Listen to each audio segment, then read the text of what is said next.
Mesdames, Messieurs, bonsoir. Les titres du journal. Un nouvel appui aux forces armées béninoises dans la lutte contre l'extrémisme violent. C'est un lot d'équipements offert par les États-Unis d'Amérique.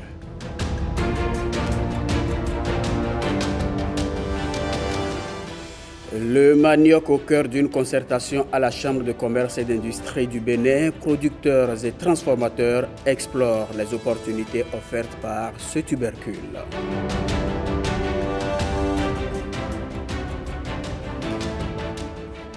Un lot de stupéfiants échoue dans les mains du service régional de lutte contre la fraude du Borgou et de la Liborie. Les substances illicites ont été arraisonnées à Malanville.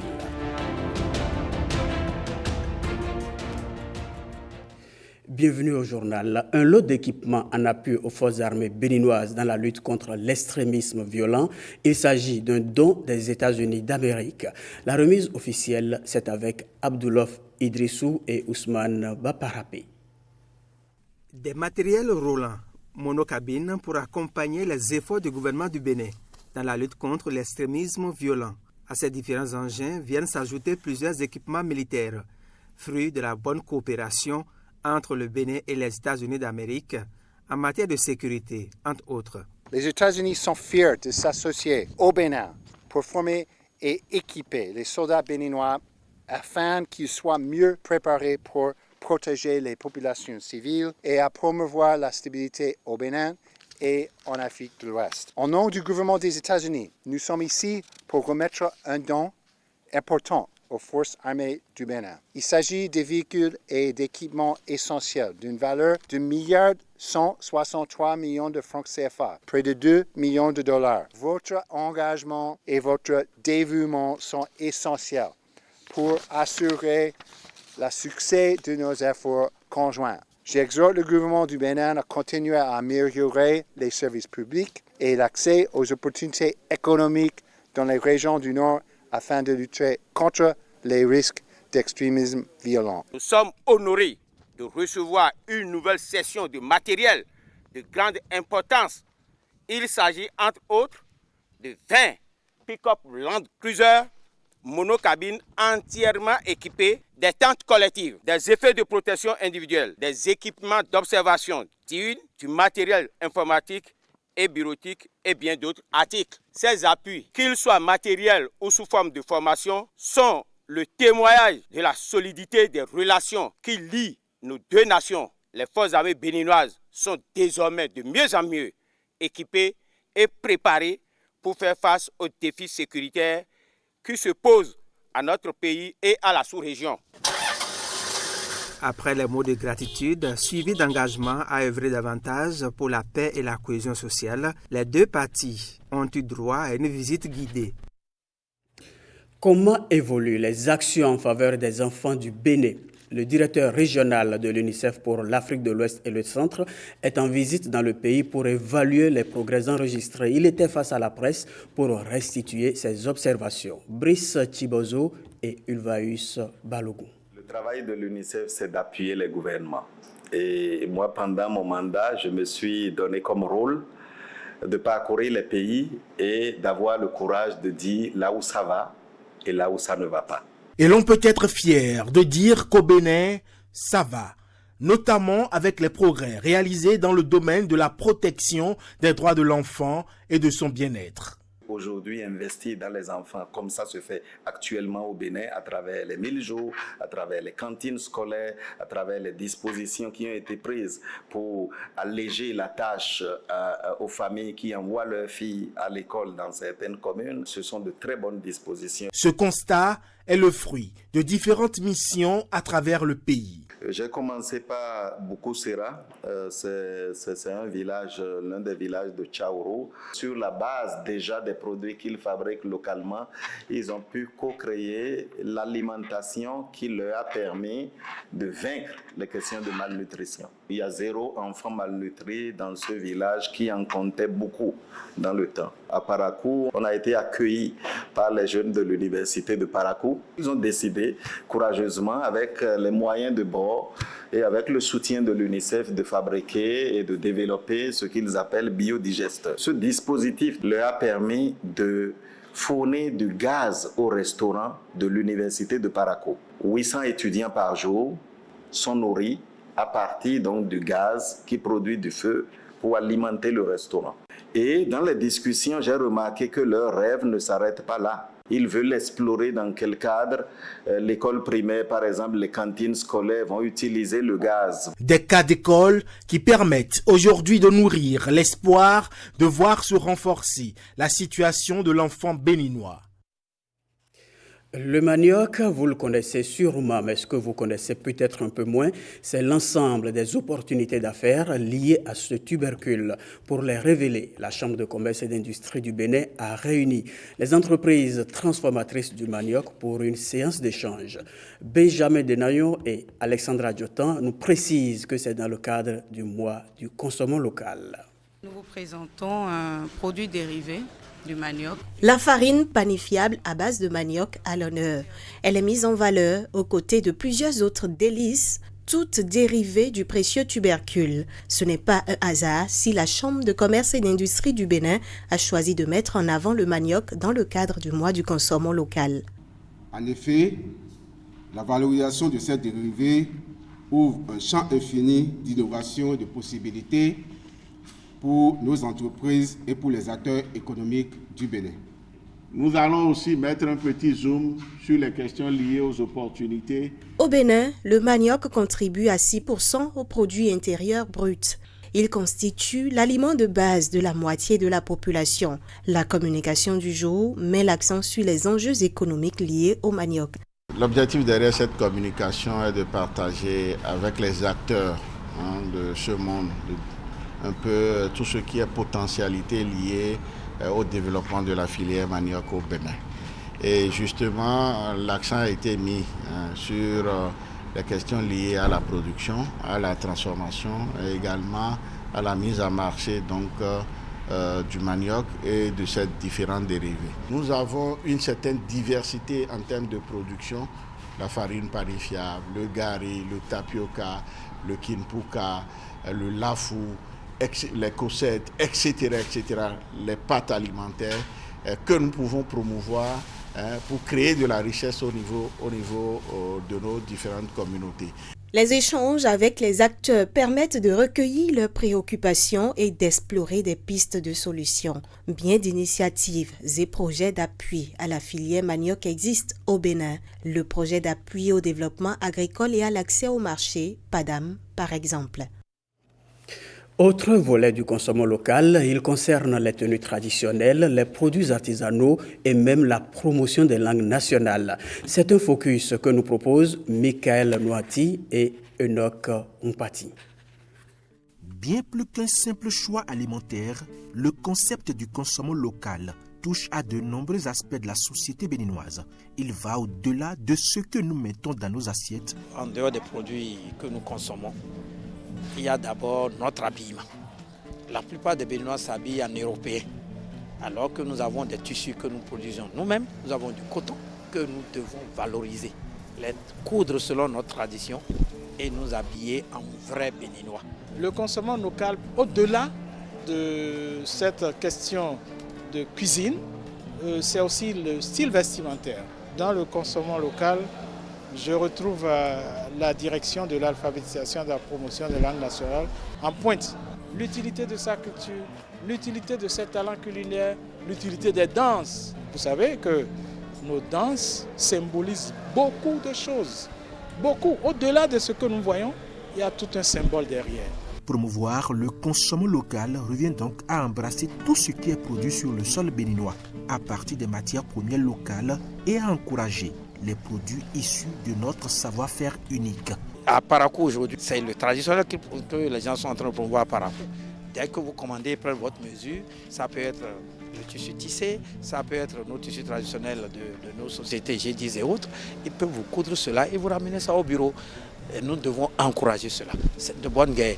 Bien que certains Béninois n'adoptent pas toujours des vêtements traditionnels au quotidien, certaines occasions les poussent à renouer avec cette tenue locale. Dès qu'on te voit par ta tenue, on sait que tu viens du Bénin. Le Béninois, l'extérieur te voit, c'est que vraiment c'est notre patrimoine culturel, c'est notre culture. Et tu es respecté en fonction de ça. Prenez par exemple l'ancien président Goodluck. Je ne sais pas si quelqu'un l'a vu une fois en veste. Moi, je ne l'ai jamais vu. Vous vous souvenez, j'étais tout le temps en costume. Mais aujourd'hui, vous me verrez rarement en costume. J'ai mis du temps, mais j'ai compris. Laissons le temps au temps. Mais je suis convaincu qu'avec le mois du consommant local, beaucoup de choses vont changer dans notre pays. Et ça va s'imposer. La langue va s'imposer.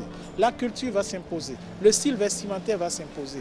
Plus les gens s'habillent comme ça, plus ça s'impose aux autres. Le consommant local mérite d'être valorisé dans tous les domaines. Il est temps pour les Béninois de repenser leur habitude de consommation, non seulement en matière de gastronomie, mais en intégrant aussi les autres facettes de notre culture. Appel bien reçu, Enoch Humpati. Faisons un détour à présent par la Cour constitutionnelle.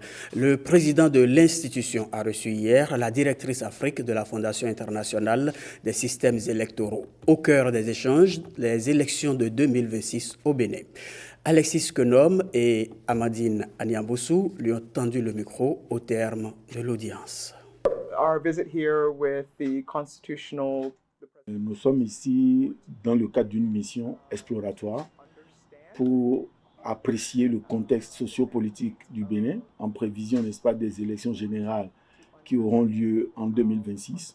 Et dans ce cadre, nous venons de rencontrer le président de la Cour pour échanger sur les attributions de la Cour lorsqu'il s'agit de la gestion des élections, son appréciation du contexte, les défis qu'il anticipe et les pistes de collaboration possibles entre IFES et la Cour constitutionnelle. Le sujet central a consisté à échanger sur les différentes actions que la Cour est appelée à mener pour garantir la crédibilité et le caractère pacifique des élections de 2026. Et par rapport à ces différentes actions et activités, comment est-ce que IFES, sur la base, n'est-ce pas, de ses ressources, de sa connaissance des processus électoraux à travers le monde, comment IFES peut collaborer avec la Cour pour des élections pacifiques et intègres en 2026. Et comme vous venez de le voir, la directrice internationale de la Fondation IFES, de IFES Fondation internationale pour les systèmes électoraux, est en visite au Bénin. Elle est venue s'imprégner du processus d'organisation des élections générales de 2026. Elle propose la contribution de la Fondation pour des élections pacifiques. Elle est interrogée ici par Gloria Oni et Simon Villon.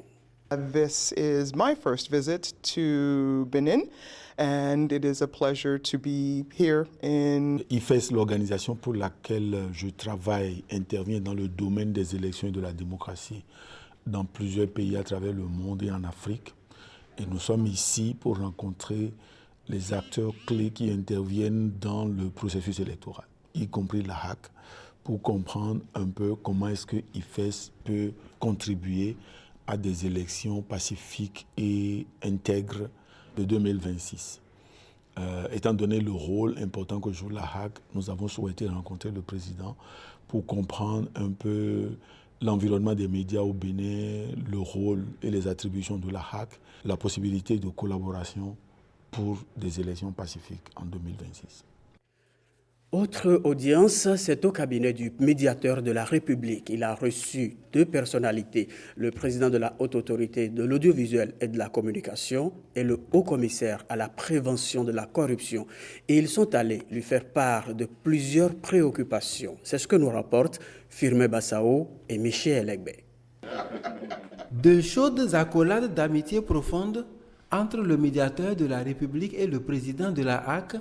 Après sa visite dans plusieurs institutions de la République, Édouard Loko fait ses civilités au patron de l'organe intercesseur gracieux des citoyens. Il ressort de l'entretien que je continue la visite aux anciens de la cour commune. Et vous savez que dans toutes les cours communes, il y a toujours un vieux sage dans la maison, c'est lui qui s'occupe des problèmes entre les locataires. Même quelquefois entre les locataires et le propriétaire, c'est le médiateur. Donc aujourd'hui, je suis venu voir ce vieux sage entremetteur et Voilà, c'est ça, j'ai reçu ces bénédictions et ces conseils. Deuxième personnalité reçue par le médiateur de la République, le Haut Commissaire à la prévention de la corruption, une institution créée en juillet 2024 par le président de la République. Nous, en ce qui nous concerne, la prévention de la corruption, le médiateur, il est là pour réparer le dysfonctionnement qui existe entre l'administration publique et nos concitoyens. Nous nous sommes dit que nous sommes complémentaires, le médiateur et le haut-commissaire, le haut-commissariat et l'institution que dirige monsieur le médiateur. Le haut-commissaire à la prévention de la corruption a pour mission de suivre la mise en œuvre au sein des institutions et administrations de l'État des mesures de lutte contre la corruption.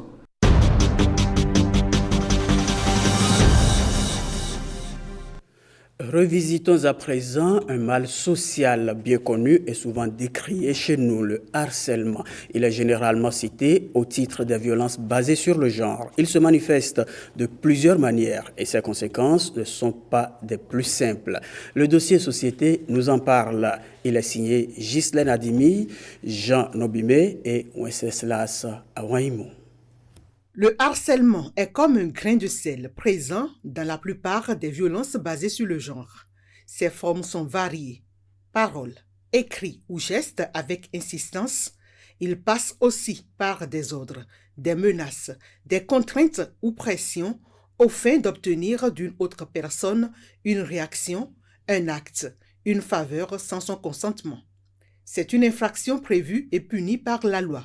Nous avons déjà une loi de 2006, la loi 2006-19 du 5 septembre 2006 qui a prévu le harcèlement portant répression du harcèlement sexuel et protection des victimes en République du Bénin. Par la suite, cette loi a été modifiée par notre code pénal dans les dispositions de l'article 548 et ce code pénal également a été modifié par notre loi 2021-11 du 21 décembre 2021. Selon les dispositions légales, le harceleur reconnu coupable encourt une peine d'emprisonnement et une amende financière, de même que le ou les complices.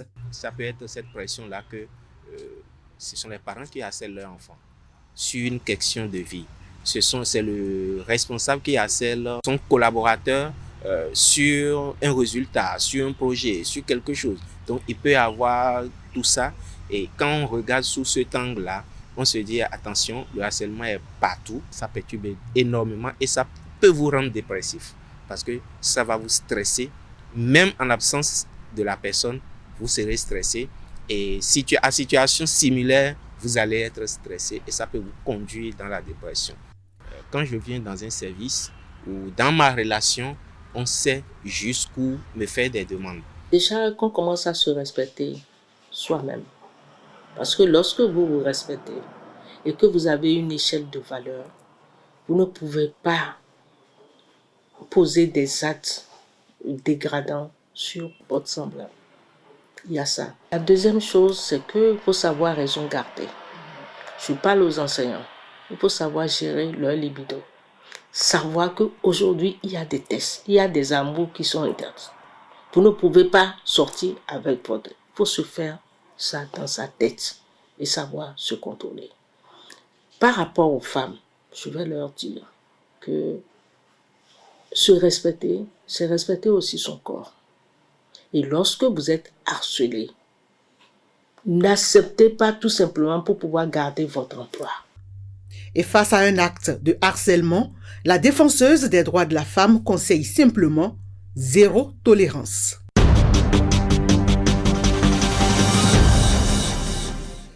Le service régional de lutte contre la fraude du Borgou et de la Liborie a réalisé une importante saisie de substances illégales, de substances illicites. C'était mercredi à Malanville.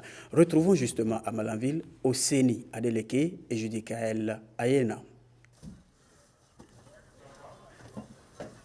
C'était aux environs de 23h30 de ce mercredi 16 octobre 2024 dans la commune de Malanville que ce véhicule immatriculé TG 79 à Ins a été intercepté par les forces douanières dans cette localité. La fouille de ce véhicule a révélé une cargaison impressionnante de 642 plaquettes de psychotropes soigneusement conditionnées dans 8 grands sacs.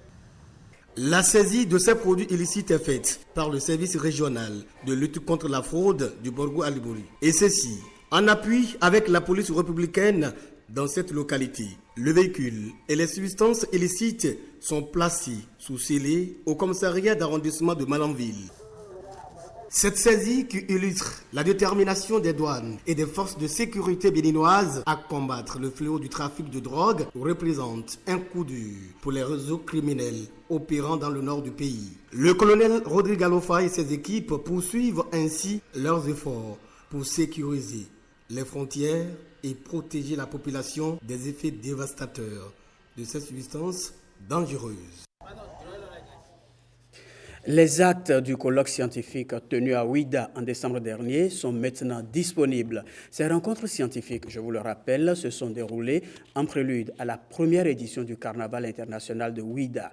Heureuse d'Anodé, Jules Akoyikou nous relate la cérémonie de remise des actes soutenue par l'opérateur GSM MTN Bénin. 9 mois déjà que le Carnaval international de Ouida, CIO, s'est refermé. Toutefois, le comité scientifique est toujours à pied d'œuvre. Il vient de produire les actes du colloque scientifique tenu en prélude au Carnaval proprement dit.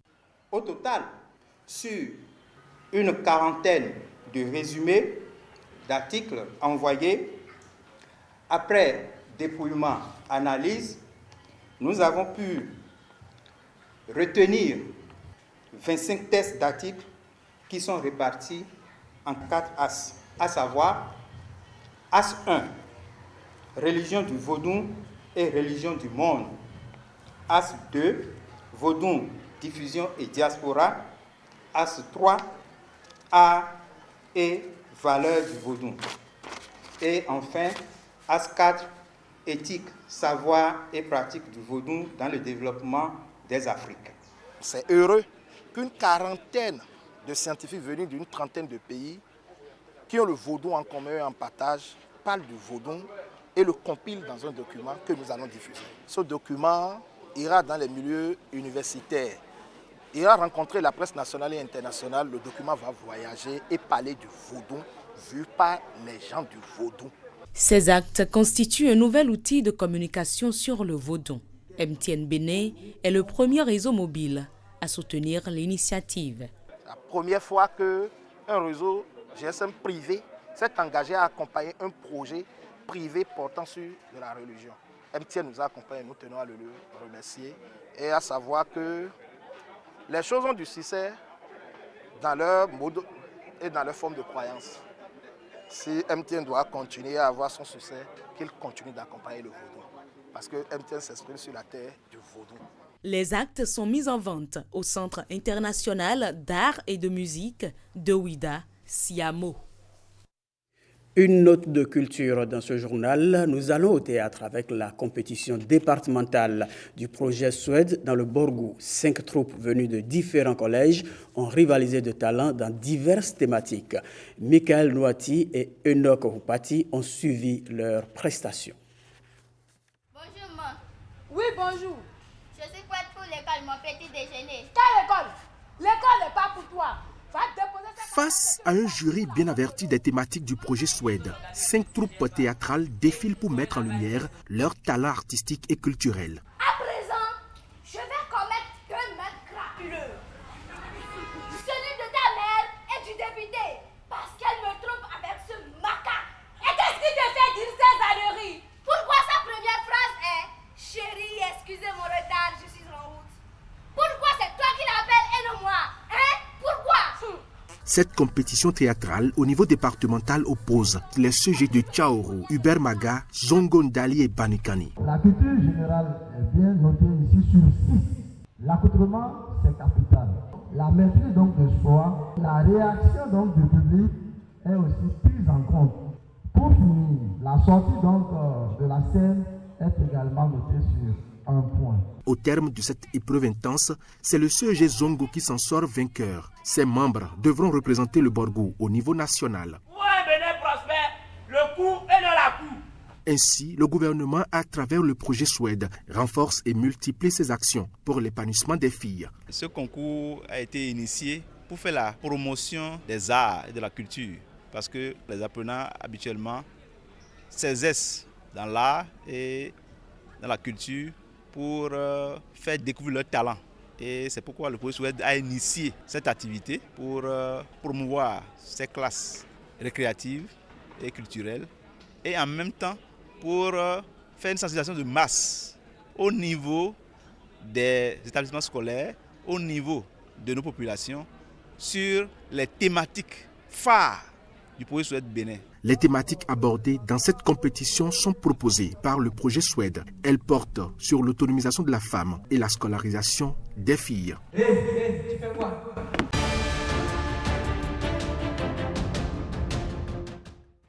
Direction le Nigeria où le nombre de victimes de l'accident de camion survenu mardi dernier est revu à la hausse. C'est l'une des principales informations de l'interactualité que nous compile Génial Afouda. Le bilan de l'explosion d'un camion-citerne survenu mardi soir dans le nord du Nigeria s'élève désormais à 170 morts et 70 personnes hospitalisées en soins intensifs. Cet accident, l'un des plus meurtriers de ce type au Nigeria, illustre la précarité croissante des Nigérians, poussant les victimes à braver les risques d'explosion pour récupérer quelques litres d'essence. Pour rappel, mardi soir, un camion qui transportait de l'essence s'est déporté pour éviter d'entrer en collision avec un autre camion dans la localité de Magia, à une centaine de kilomètres au nord-est de Kano, principale ville du nord du pays. Après l'accident, les habitants ont afflué autour du véhicule pour récupérer le carburant qui s'était déversé sur la route et les bas-côtés. Le camion a ensuite explosé, tuant de nombreuses personnes aux alentours.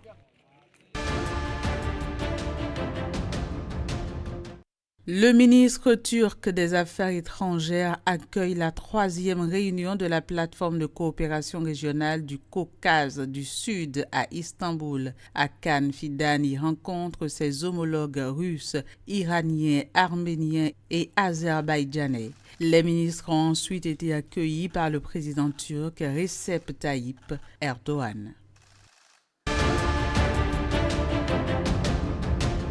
Le président russe Vladimir Poutine déclare qu'il ne compte pas se rendre au sommet du G20 au Brésil, sommet prévu pour les 18 et 19 novembre, pour ne pas, dit-il, perturber ce sommet alors qu'il est sous le coup d'un mandat d'arrêt de la Cour pénale internationale.